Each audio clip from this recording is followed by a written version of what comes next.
Mari kita perhatikan ayat ini jemaah sekalian. Iyyaka na'budu wa iyyaka nasta'in. Hanya kepadamu ya Allah kami beribadah, dan hanya kepadamu kami mohon pertolongan. Kelihatannya secara lafaz ini pernyataan, tapi para ulama ahli tafsir menjelaskan ayat ini juga bermakna permintaan. Dari mana kita tahu? Dari sebuah hadis qudsi yang diriwayatkan Imam Muslim dari Abu Hurairah radhiyallahu anhu. Rasulullah sallallahu alaihi wasallam bersabda, apabila hamba mengatakan iyyaka na'budu wa iyyaka nasta'in, hanya kepadamu ya Allah kami beribadah, dan hanya kepadamu kami mohon pertolongan, maka Allah menjawab, hadza baini wa baina abdi wa li abdi ma sa'al. Ini untukku dan untuk hambaku, dan bagi hambaku apa yang dia minta ini akan aku kabulkan. Inilah jemaah sekalian dalilnya. Iyyaka nasta'in, itulah lafaz doanya. Kenapa setelah iyyaka na'budu disusul dengan wa iyyaka nasta'in? Karena jemaah sekalian, maksud wa iyyaka nasta'in, kami mohon kepadamu pertolongan ya Allah untuk merealisasikan iyyaka na'budu. Itu rahasianya kata para ulama. Setelah iyyaka na'budu disusul dengan wa iyyaka nasta'in. Artinya kita minta tolong kepada Allah untuk merealisasikan iyyaka na'budu. Dan di sini juga para ulama menerangkan iyyaka na'budu tidak sama dengan na'budu iyyaka. Jadi dari segi bahasa Arab ada penjelasan yang sangat penting untuk kita pahami. Susunannya objek dulu, yaitu Allah yang disembah, baru subjek. Apa faidahnya kalau dibalik seperti itu? Para ulama mengatakan taqdimu ma haqquhu ta'khir yufidu al-hasar. Mengedepankan yang seharusnya diakhirkan itu memberi makna pembatasan. Artinya ibadah itu memang khusus milik Allah Subhanahu wa taala. Sehingga perlu kita nyatakan iyyaka na'budu, hanya kepadamu kami beribadah. Jadi kalau kita misalkan terjemahkan ayat ini dengan mengatakan kepadamu kami beribadah, itu tidak tepat. Harus ditambahkan dengan hanya kepadamu kami beribadah. Sehingga maknanya kami tidak akan pernah menyembah kepada selainmu, karena hanya engkaulah sesembahan yang benar. Semua yang disembah selain engkau itu tidak benar. Ini jamaah sekalian yang terkandung dalam iyyaka na'budu. Sebab kalau sekedar menyembah Allah, bisa jadi ada orang menyembah Allah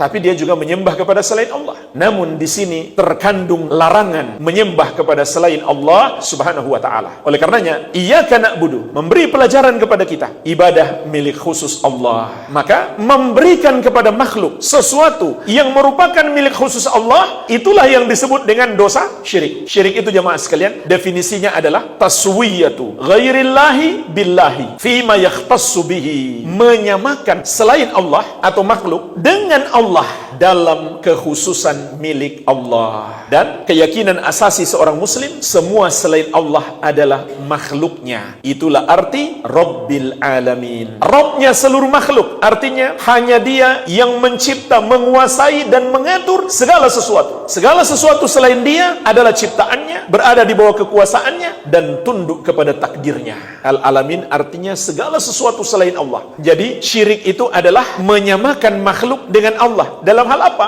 Dalam kekhususan milik Allah. Dan termasuk kekhususan milik Allah adalah ibadah. Ini pembahasan kita. Ibadah milik khusus Allah. Oleh karenanya kalau kita tidak berikan khusus kepada Allah, maka ini menjadi syirik. Dan secara garis besarnya ada dua bentuk kesyirikan di sini. Pertama, orang yang meyakini boleh-boleh saja menyembah selain Allah, maka dia telah memiliki keyakinan syirik. Yang kedua, orang yang mempersembahkan ibadah kepada selain Allah, apakah sholatnya, atau hajinya, ataukah doanya, ataukah sembelihannya. Kalau dia persembahkan kepada selain Allah salah satu dari ibadah-ibadah ini, berarti dia telah berbuat syirik. Berarti dia tidak mengamalkan iyyaka na'budu.